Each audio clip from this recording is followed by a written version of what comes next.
Hi guys, welcome to my YouTube channel. Welcome to Simple Politics.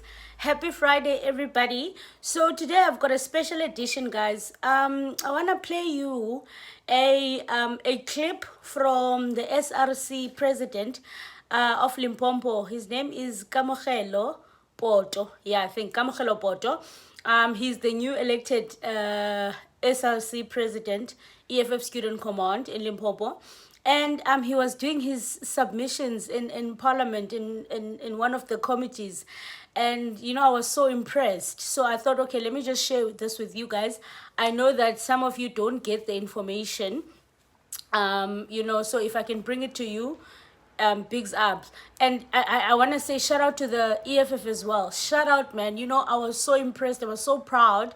The fact that EFF president, student command, is able to go articulate the problems of things that they are facing in the university, because I was a student, right? But now if I were to go and speak on behalf of the students, I might miss two things or three, because I'm no longer a student. I haven't been a student for, I graduated like 10 years ago, for example, you know. So getting someone who is fresh, yeah, but fresh, newly appointed, they know exactly what is going on, you know, they're relevant, they're on point, you know. So shout out to the EFF. What a big platform to afford to a leader of the young people, to afford to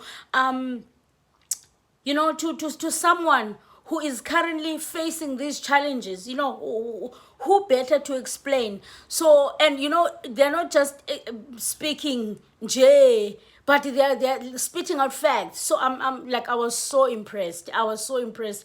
And shout out to Kamogelo. I think he articulated himself so well. He touched on important points. He touched on their struggles. And you know, I'm proud as well, because also it's a university in, like he's a president in university in Limpopo. So challenges that they undergo in that in Limpopo, or in that province, or in that university, are totally different from the challenges that we, like, for example, other students would experience that are in Cape Town. Yes, the fundamentals are the same when it comes to funding, NSFAS, those are the same. But now the challenges of accessibility, for example, they are different, right? When you're in Cape Town, you can easily go to the NSFAS office, for example. But when you're in Limpopo, you can't, you know. So like, like, I was so happy about that. Like, my heart, like, I was really impressed. And shout out to the EFF. And I think I want to start incorporating now, bit by bit. I want to start incorporating where I share the things that the EFF does, because I'm realizing that a lot of people, they don't have access to this information. You know, they don't have access to this information. Sometimes I post something that's already posted. You'd find a lot of people, they're shocked, they're seeing it for the first time. So I do want to share where I can some of the things that the EFF does. And I know there are people who are going to come in my comment section and tell me that you are biased, wara.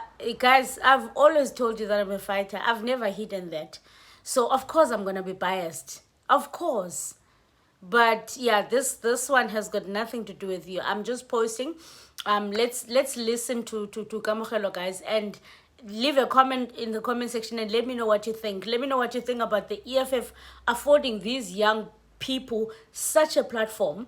Let me know what you think about Kamogelo, how he has articulated himself, everything that he has stated. Yeah. We are going to focus our presentation on students' issues. We understand that we're given a task to focus on 3 issues, given that they said we should comment on the state of the university. We're very happy with that. And then the relationship between the students or the SRC and management, I feel like we are working together very well to resolve certain issues of students that they may have. So we don't have anything to complain about when coming to the management, because you saw there are serious projects happening at the university which will benefit our students. So, but the main issue that we want to focus on here is NSFAS outstanding issues, because as I'm speaking here today, we had a situation in Teflop or in the University of Limpopo, wherein students around July were defunded, but they were not many at that time. I think there were about 300. Then you come now, October, November, NSFAS sends a list of 3,200 students. They claim that all those students of ours are defunded. And when NSFAS sends this list, it does not send clear explanations or valid reasons to say why are they defunding these particular students. For instance, Chair, I want to bring it to the attention of this House that they would send someone with an ID number of 2006, and they say the person is defunded and state N plus as a reason. It's not biologically possible that the student who was born in 2006 and only doing their first year now would now be affected by N plus, because unlike me who's been there for a very long time, they are not failing. They are just new, these people. So NSFAS administration is really failing our students, because I don't know how they sit down and decide how they are defunding our students. So that is one issue that we have.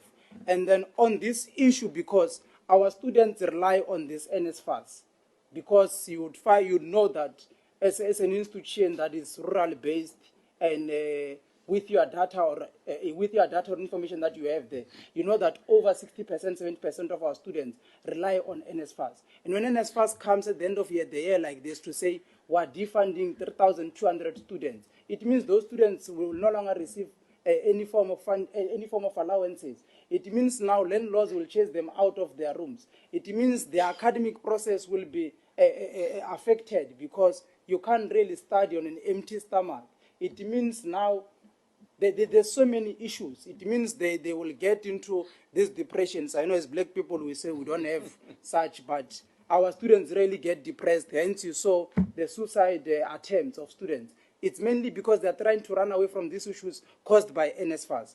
And Chair, maybe let me say, I am told that the person responsible for NSFAS in University of Limpopo, Tebo, is around here. We call Tebo every time to say, come this side, let's resolve issues. Tebo does not want to come to University of Limpopo, yet he's deployed that side to say that deal with issues of these people.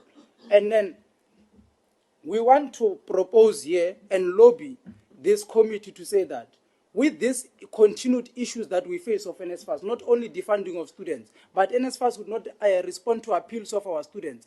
NSFAS will not respond to applications of our students. So because of all these ineffectivenesses of NSFAS, we want to lobby the committee to say that please advocate for NSFAS to be decentralized.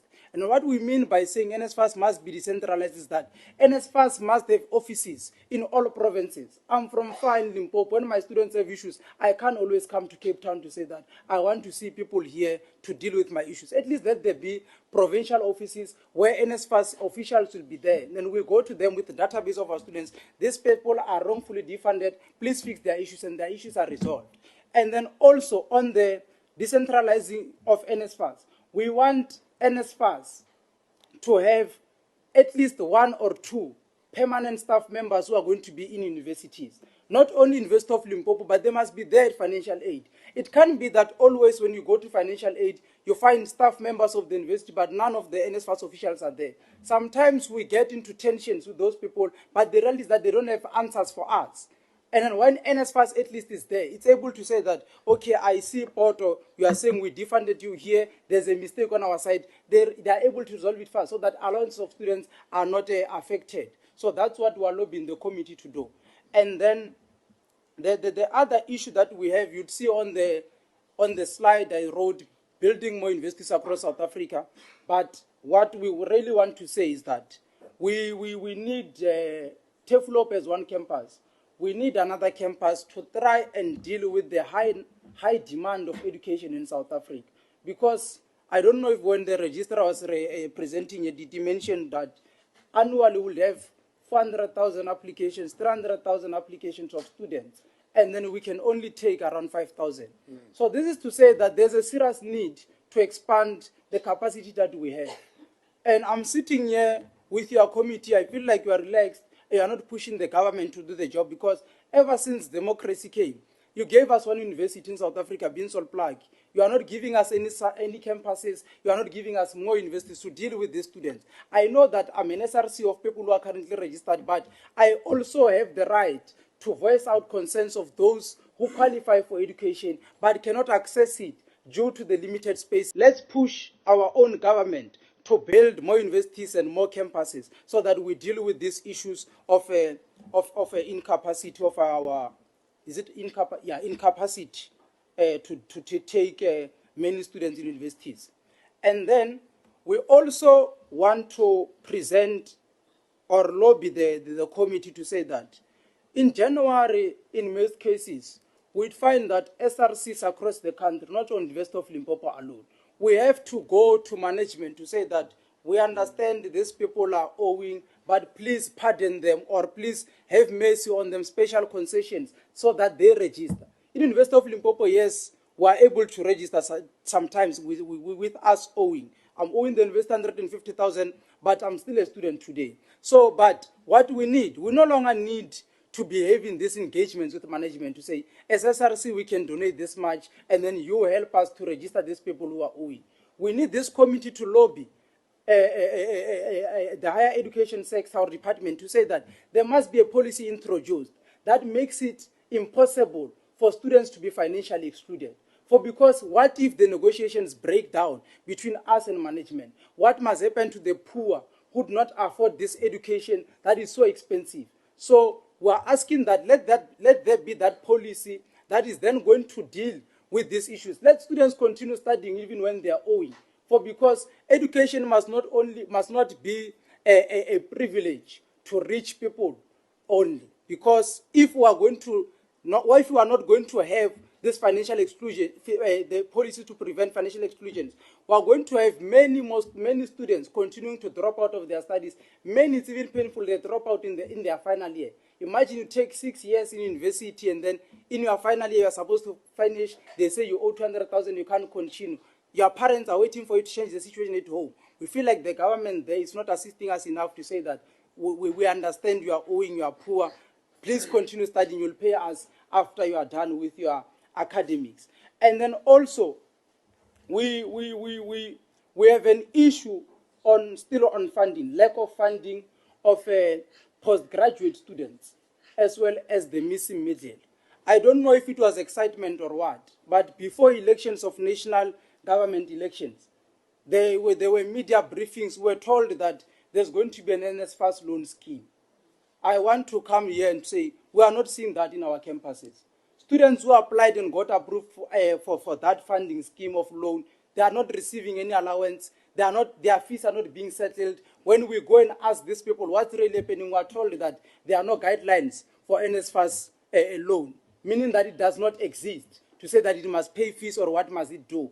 So we are asking that please finalize the issue of having the NSFAS loan that will cater for these students who are from the missing middle and also our postgraduate students who are poor. Because it does not mean now that you did your undergrad and then NSFAS was acknowledging that you are poor and funded your entire degree. Now suddenly when you finish and want to do honors, you are miraculously rich. We are not magicians. We are not. We can't just be poor today and tomorrow are rich. While you know that there are no employment opportunities in South Africa. So please push those who are responsible for the finalization of that loan scheme. We really need it. It's going to assist our students to ensure that we have an educated society. And then as a last call here, we have an issue emanating from 2015 events of those who came before us, the generation that came before us of fees must fall. Those comrades fought for us to be in these spaces of university. But immediately after they did that, they were given criminal records, they were given many things. They are coming to us today to say that we were fighting for you when we were in primary, when we were in high school. Now you are the ones leading institutions. Please assist us in calling for these departments to please pardon us and expunge our criminal records so that we can continue to study. Many activists who emanate from the fees must fall era are today sitting at home without qualifications because they were banned for a lifetime in universities. We are calling on this committee that we believe has some former Fees Must Fall activists, Commissar Honorable Mandash Kwamban, to say that please look into the issue of your colleagues that you were striking with for us to be here. Let their records be expunged so that they can continue with this education that they fought so much for. And in Lebanon, they can graduate and give back to their families and communities. Let us not destroy them. They were fighting for a genuine cause. That's all we wanted to present on. And then lastly, before I forget, lastly, we have a serious issue of water in University of Limpopo. I did not include it in my slides because I had forgotten about it. But when I was coming, I was reminded that we have a serious crisis of water. Even yesterday when I left Limpopo coming here with a hiking, I did not bath, simply because the municipality will decide that today we're cutting off water with no explanation, nothing. Previously, they took it for the entire week. Our examinations were forced to be stopped.